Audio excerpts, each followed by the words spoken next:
Now we're turning our attention back to the Champions League, because you'd have seen last night that Bayern Munich were comfortable 3-0 winners against Barcelona. It means that Barcelona finished third in Group E on 7 points. Benfica pipping them to second place on 8 points after their win against Dinamo Kiev. So Barcelona into the Europa League. To discuss this, Dermot Corrigan of The Athletic is with us. Dermot, good morning to you. Hey, Owen, how's it going? Yeah, good, thanks. I guess the sad part about this is that they got trounced last night and it wasn't even surprising. No, everybody kind of expected it. You know, the talk before the game was whether Barca might be able to pull off a miracle, which was, beating a Bayern team who were already through themselves, who didn't have the same motivation for it. But that's the reality at Barca at the minute, that their level has dropped off an awful lot. The Europa League is kind of where they deserve to be. Nobody's complaining about it too much. They're sad about it, they're angry about it, but they accept that this is, Barca have dropped off an awful lot, and Benfica were better than them over the 2 games, deserve to go through along with Bayern. Does Xavi have a bigger job on his hands than even he appreciated before taking the job? It is a huge job. Xavi's well aware of all the problems there, because even when he was in Qatar, he was keeping a very close eye on what was going on at Barcelona. He was working on his plan. He knew he'd come back as the coach at some point, and he has been working on a very detailed plan of what he wants to do. He's already started to make changes. At the medical staff, some of the doctors and physios have been fired in the last couple of weeks since he came back. Even the people on the stats end of it, different sides, or the analysis, different sides of the club, he's already started to move people around. But he knows it's a huge job. He said last night that they have to start from zero, that he hopes it'll be a turning point, that they can kind of realise where they are and then start to build back. What that means in terms of the squad, they're going to try and move out, and who they're going to try and bring in, we don't know, but we do know that they've no money to spend. So it's going to be really difficult. It's not just a case of they're going through a bad season, or sometimes Manchester United or Chelsea or whoever might spend a year in the Europa League almost by bad luck or just by circumstances. But this isn't that type of a case. It's actually a team who've really dropped down and need to start to build back.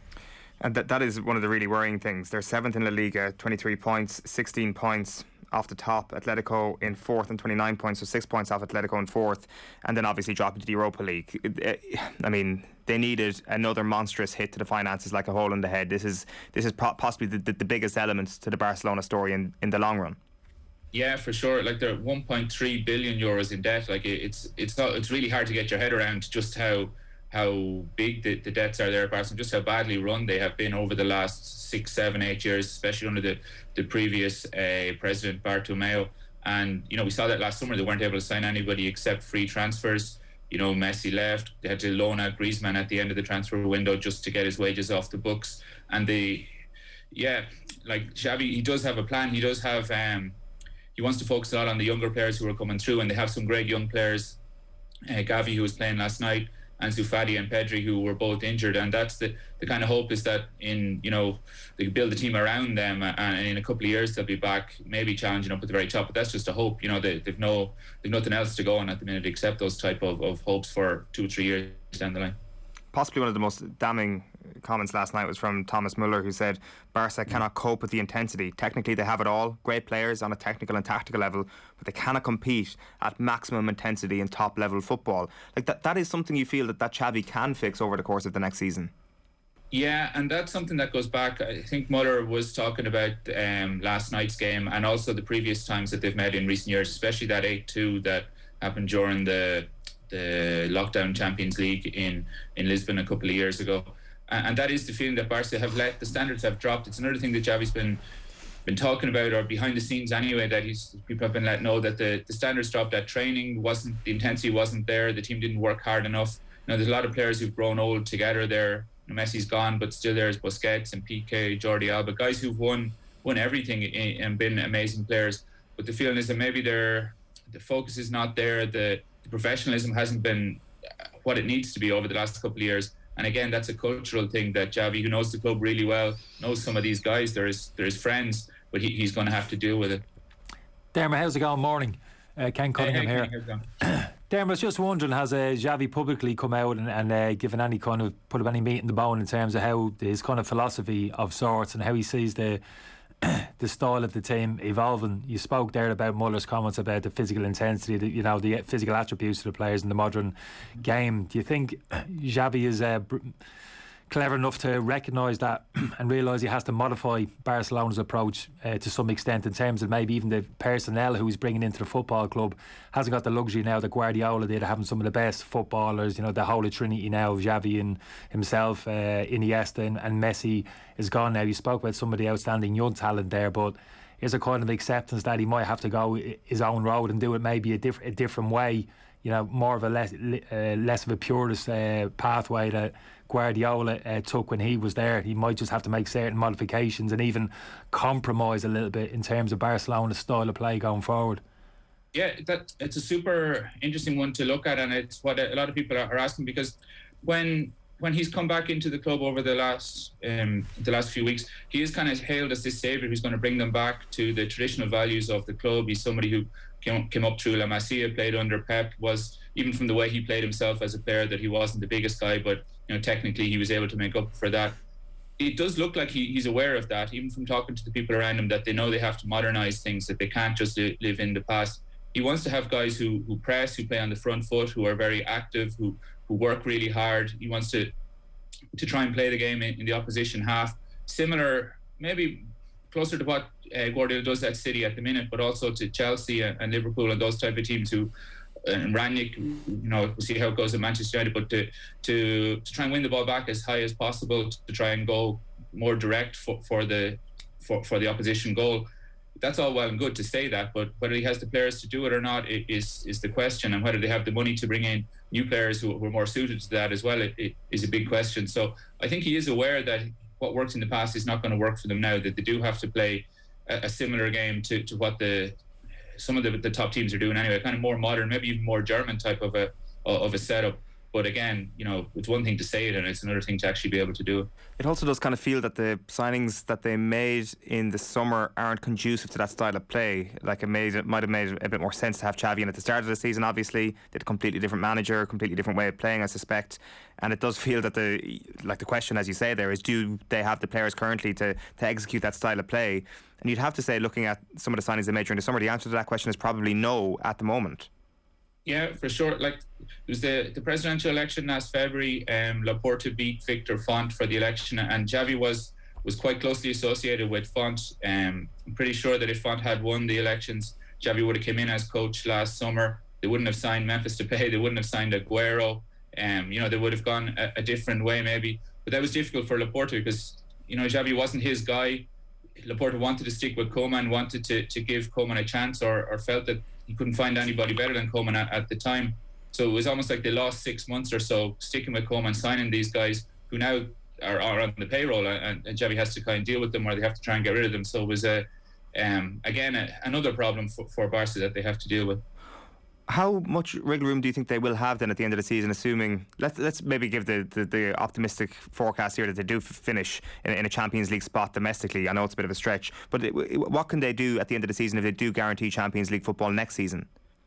Yeah, very little really, because they've known that they have had these financial problems for a while, and they've been trying to move people out, like Coutinho, who's there. Dembele is out of contract at the end of the season. They're trying to get him to sign a new deal, but he might get more money elsewhere. So the financial problems are really huge around them. They've guys like Busquets, Piqué, even Sergio Roberto. These guys have been around for a long time. They're on big money. They've agreed to take a certain amount of pay cuts, but it's not like you can sell them on for 50 million to somebody else and spend the wages on somebody else. So the fear maybe is that they might have to try and sell some of the players they want to keep, whether that means Frankie de Jong or even one of the amazing youngsters that they have. And that's what really keeps the Barca fans kind of awake at night, is that they hope that they can keep these young guys together and build a new team. But if the financial situation is so bad that they have to try and sell some of them, then they've nothing really to look forward to. Is this team good enough to win the Europa League? It has good enough players to win it, but it hasn't shown anything like the standard required to do it. I wouldn't back them against West Ham in over two legs. If they were to meet them, coming up, like they've lost to Rayo Vallecano, they've lost to Betis in La Liga. When they played Atletico and when they played Real Madrid, the top teams, they were quite well beaten. So, it's going to be strange seeing Barcelona in the Europa League, and if they play Dinamo Zagreb or Slavia Prague or these level of teams, then you would imagine that they'd be able to beat them. But Dortmund or Sevilla or Leicester, even West Ham, will be, unless Xavi starts to make real progress and gets the team playing much better, then more embarrassment could be around the corner for Barca. Dermot, I wanted to ask you about the Madrid clubs, because it was an interesting night on Tuesday night. For someone who hasn't seen a whole pile of Atletico on Tuesday, it did look like classic Simeone Atletico, but looking at the statistics, looking at the Liga table, that clearly hasn't been the case results-wise anyway. What happened on Tuesday? Was this outside of the norm in terms of their season so far? It was very similar to how Atletico's season has gone, in that they were super erratic. It could have gone either way in the game. There was moments when Porto might have scored in the first half, or even at the start of the second half. Oblak made a couple of really good saves. If Porto scored then Atletico are probably out of the Champions League, maybe even out of Europe, the way that the group was set up. But they did score, and this season Atletico, when they go forward, they're not the typical Simeone team of before. They do have a lot of the qualities, the gamesmanship maybe, or the ability to live a little bit on the edge. That's still there. That's Simeone is always going to have that in his team. But this team have much more ball players than the previous team does, and they're much easier to get it at the back. Like defensively, they're not so sound at all. They've been giving up goals all season in La Liga. Nothing like the tight defence that they used to have before. But they have a lot of players going forward. They have Suarez, Griezmann, João Felix, Correa came on and scored the other day. Even in midfield, people like Rodrigo de Paul, who's he's a ball player more than a defensive type of a player, and he's kind of their main guy at the base of midfield now. So they have kind of turned things around. When it clicks for them, they can go on a proper patch and score lots of goals. But they have this kind of weak centre, which is unusual for a Simeone team. So it's kind of taken a little bit for them to get used to as well, and for Simeone to try and get the best out of the squad that he has. So when they click again, I'd say that over 90 minutes they can give anybody a game. There were moments against Liverpool in the group stages where they had Liverpool in trouble, but then defensively they just gave up silly goals and got beaten. So over 90 minutes maybe they give somebody a game, but go too far in the competition, I don't think they will.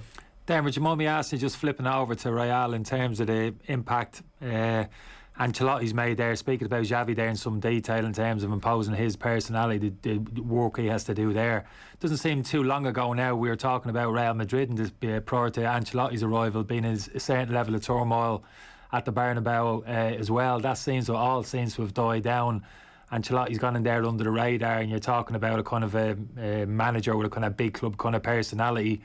He seems to have had that in terms of getting the players on side and getting the team functioning to a reasonably high level. Where do you think they're at in terms of the team at the moment, the team cohesion, and potentially, could they challenge even in terms of for the Champions League this season? I know they're in a very good place domestically, probably due to the problems that Barcelona are having, but do you still feel as if potentially there's an outside argument? You can make an argument for Real Madrid tiptoeing their way to a Champions League final with Ancelotti at the helm? It's been a funny season to watch him with Ancelotti, because he came in with a certain amount of ideas. Again, he wants to play more of that aggressive front foot football and press back. He came in talking about what he learned in the Premier League and how he was going to try and implement that and be different from his time before at Madrid. But he's had to kind of adapt a lot to the senior players who are there, especially the guys in midfield, like Modric and Kroos and Casemiro. Modric and Kroos especially are into the 30s now. Modric is 36. They're not able to play so energetically. So he's changed the way the team are set up to defend much deeper, to look to even to hit on the break and use Vinicius, who's been amazing this season. Vinicius, people he was kind of a figure of fun he'd look great, dribble a couple of players and then boot the ball into the stands. But this year he's been turned around completely and scoring some great goals. Madrid haven't reached the level of before. I've been at the Bernabeu a couple of times and the team have been whistled. They drew 0-0 at home to Osasuna. They drew at home to Valencia. They're just kind of operating through experience. Like those guys in midfield, Benzema as well up front, are doing enough to get them through games. Courtois has been brilliant in goals for them. But I think when they come up against the really top teams in Europe, they're going to be first seeds and maybe they'll get through the last 16 okay. But if they meet a Man City or a Chelsea or a Bayern Munich, I think Madrid, they're still relying on Modric and Benzema, these guys from before, and a really top team will beat them, I think.